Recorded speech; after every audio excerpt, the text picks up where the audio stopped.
The FreightWaves Supply Chain Pricing Power Index uses the analytics and data in FreightWaves sonar to analyze the market and estimate the negotiating power for rates between shippers and carriers. This week's Pricing Power Index is based on the following indicators. What's in your wallet? On Monday, volumes hit a new year-to-date high after the holiday noise surrounding Labor Day finally dissipated. This trend is not unusual, as YTD highs were reached on this Monday in 2 out of the past 4 years, 2019 and 2021. Nevertheless, it is an encouraging sign that freight markets are regaining some sense of normalcy. Any outlook for consumer demand during the upcoming holiday season will necessarily be mixed, since headwinds and tailwinds alternately abound. This week, the Outbound Tender Volume Index, OTVI, which measures national freight demand by shippers' requests for capacity, rose 0.5% on a 2-week basis. A 2-week basis is used to ensure accurate comps in the week following a holiday. On a year-over-year YY basis, OTVI is down 6%, though such YY comparisons can be colored by significant shifts in tender rejections. OTVI, which includes both accepted and rejected tenders, can be inflated by an uptick in the Outbound Tender Reject Index, OTRI. Contract Load Accepted Volume, CLAV, is an index that measures accepted load volumes moving under contracted agreements. In short, it is similar to OTVI, but without the rejected tenders. Looking at accepted tender volumes, we see a 2-week rise of 0.3% as well as a fall of 5.9% YY. This YY difference confirms that actual cracks in freight demand, and not merely OTRI's YY decline, are driving OTVI lower, though the YY gap is narrowing. Perhaps the most pressing question for both freight markets and the broader economy is how the consumer will fare over the next few months. Before any evidence is presented for either the bull or bear case, it must be stated that American consumers continually defy expectations of weakening or collapse. It's generally a bad idea to bet against them. That being said, revolving credit, which includes credit card debt, surged by $9.7 billion in July alone to a new all-time high of $1.27 trillion. This news is especially disappointing since, in June, revolving credit fell for the first time since April 2021. Recent analysis by JP Morgan shows that U.S. consumers have burned through the entirety of their excess savings from the pandemic, which had topped $2 trillion in 2021. This analysis is corroborated by data from the U.S. Bureau of Economic Analysis, which marked Jolly's personal savings rate at 3.5%, its lowest since November of last year. Taken together, these figures point to a consumer in a tighter spot than initially hoped. In August, the Conference Board's Consumer Confidence Index pulled back from 2-year highs in July. Furthermore, its Expectations Index, which tracks survey respondents' short-term outlook, fell to 80.2, just above the reading of 80, that historically signals a recession within the next year. Inflation appears to be rearing its ugly head once more, if any believe that it ever stopped. August's print of the Consumer Price Index revealed that headline inflation was up 0.6% on a monthly basis, triple that of May and June's 0.2% monthly bumps. The headline index was also up 3.7% YY, a touch higher than the 3.6% expected. Core inflation, which excludes goods with volatile pricing like food and energy, was up only 0.3% on a monthly basis, and 4.3% YY, down from a 4.7% YY gain in July. Some analysts are dismissing the headline number in favor of the core CPI, arguing that the rise was driven by a jump in energy prices. Although core inflation is a useful category, this line of thinking is one with which I largely disagree. Energy is an input universal to all goods and services and is a foundation of our economy. Consumers, meanwhile, pay for higher gasoline prices with the same wallet that they use for discretionary purchases. Supply-side inflation is also returning after months of softening, as August's Producer Price Index was up 0.7% over July and 1.6% YY, with final demand goods returning to inflationary territory after a string of YY declines. But there is still good news. Borrowers were far more prepared to resume student loan repayments than many analysts, including myself, had foreseen. In August, receipts corresponding to the U.S. Department of Education surged to $6.4 billion, compared to $2.1 billion in July and only $1.2 billion in June. Repayments are not scheduled to resume until October, and even then, there is a 12-month grace period in which interest will not capitalize, and missed payments will not be reported to credit bureaus.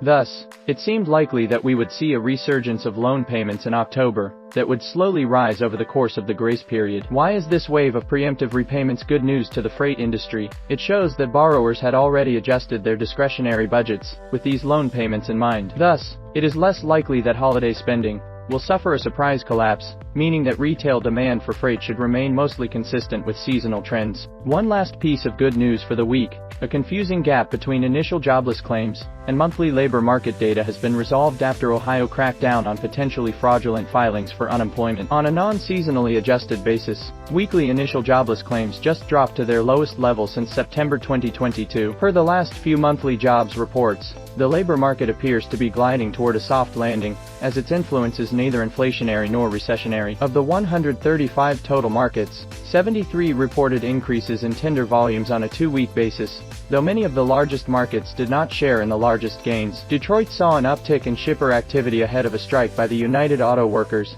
UAW, labor union. The UAW had been threatening a strike for weeks, as efforts to negotiate labor contracts with the Detroit 3 automakers, Ford, General Motors and Stellantis, formerly Chrysler, foundered on demands for a 36% wage increase over 4 years, among other sticking points. The labor contracts previously in place expired at 11:59 p.m. on Thursday, and UAW members went on strike soon after. Of course, the longer the strike continues, the more truckload volumes from Detroit will suffer. But for now, freight demand is up 10.7% on a 2-week basis in Detroit. By mode, facing less difficult comps than their reefer counterparts, van volumes were up more on a national basis than the overall OTVI. The Van Outbound Tender Volume Index, VOTV, rose 1.52% on a 2-week basis, while the Reefer Outbound Tender Volume Index, ROTV, slid 0.37% over that same period. VOTV should coast on seasonal trends for the rest of September, while ROTV is unlikely to see such a seasonal boost until November.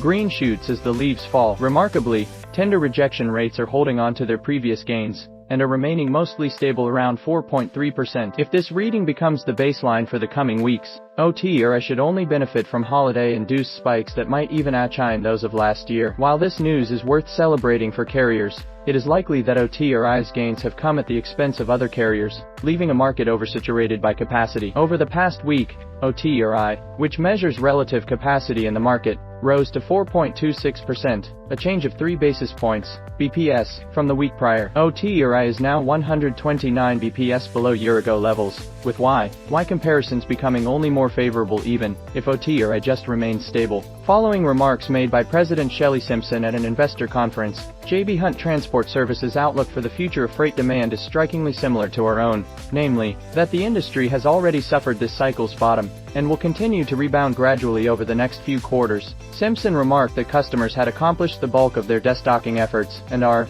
cautiously optimistic that volumes will rise in the remainder of this year. Of course, contract rates still have room to decline relative to spot rates, and not all carriers will benefit equally from modest increases in shipper demand, but it should be an encouraging sign that the worst has likely passed. Not without a hint of NIMBY-flavored irony, the California Senate has overwhelmingly voted to ban fully autonomous, driverless trucks from state highways. The bill, which passed in a 36-2 vote, now goes to Gov. Gavin Newsom, who could elect to approve or veto the legislation, though a veto would likely be ineffectual against the Senate's staggering show of solidarity on this topic. Unsurprisingly, given that California is home to the Silicon Valley hub of tech companies, the bill has vocal opposition from the Autonomous Vehicle Industry Association, among others. But the bottom line is that the jobs of California truckers will be secured against autonomous vehicles for the time being.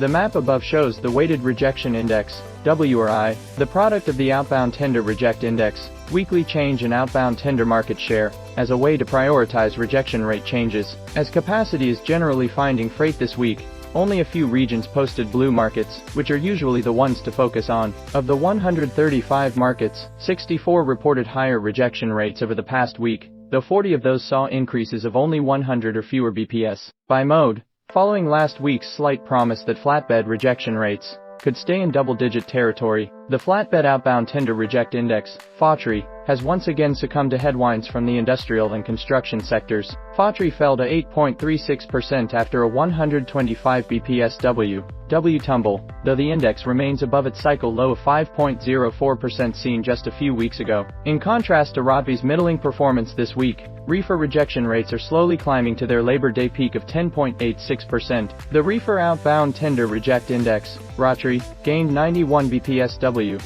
to hit 9.36%. As with reefer volumes, Rotary should benefit from seasonal tightness in the coming months. Van rejection rates, meanwhile, are neither terrible nor terrific. The van outbound tender reject index rose by only a single basis point W to 3.81%. Energy prices heat up. On Thursday, prices of West Texas Intermediate crude, a domestic benchmark for oil prices, breached $90 per barrel for the first time since November 2022. This rally follows warnings from the International Energy Agency, which is typically bearish in its forecasts of oil demand, of a significant supply shortfall because of the Saudi-led OPEC Plus production cuts. In short, diesel is about to get much more expensive. This news would ordinarily be favorable for enterprise carriers with access to diesel at wholesale prices, since they can charge fuel surcharges to shippers at retail cost and profit from the spread. But retail prices are averaging a premium of only $1 per gallon, down considerably from the $1.35 spread averaged in September of last year.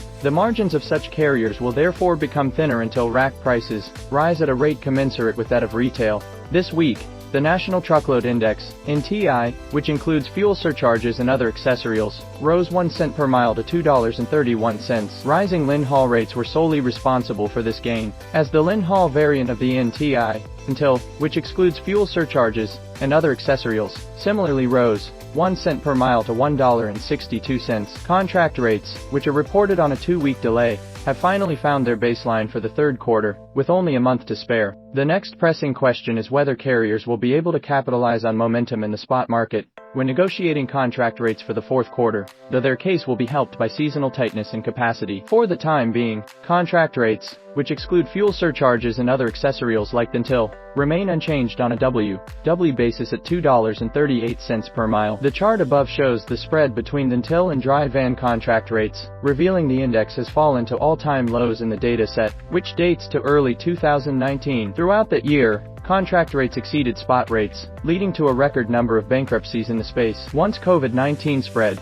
spot rates reacted quickly, rising to record highs seemingly weekly, while contract rates slowly crept higher throughout 2021. Despite this spread narrowing significantly early in the year, tightening by 20 cents per mile in January, it has widened again throughout the year to date. As line haul spot rates remain 78 cents below contract rates, there is still plenty of room for contract rates to decline, or for spot rates to rise, in the remainder of the year. The FreightWaves Trusted Rate Assessment Consortium, track, spot rate from Los Angeles to Dallas, arguably one of the densest freight lanes in the country, has seen a slowdown in its prior momentum. Over the past week, the track rate fell 1 cent per mile to $2.08, still some distance from its year-to-date high of $2.39. The daily NTI, which has fallen to $2.28, is handily outpacing rates along this lane. On the East Coast, especially out of Atlanta, rates have come down from Julie's early peak, but are still outpacing the NTID. The FreightWaves track rate from Atlanta to Philadelphia gained 1 cent per mile to $2.39. After a bull run that started at the end of April, this lane had been plateauing above the national average, which made north to south lanes in the east far more attractive than West Coast alternatives.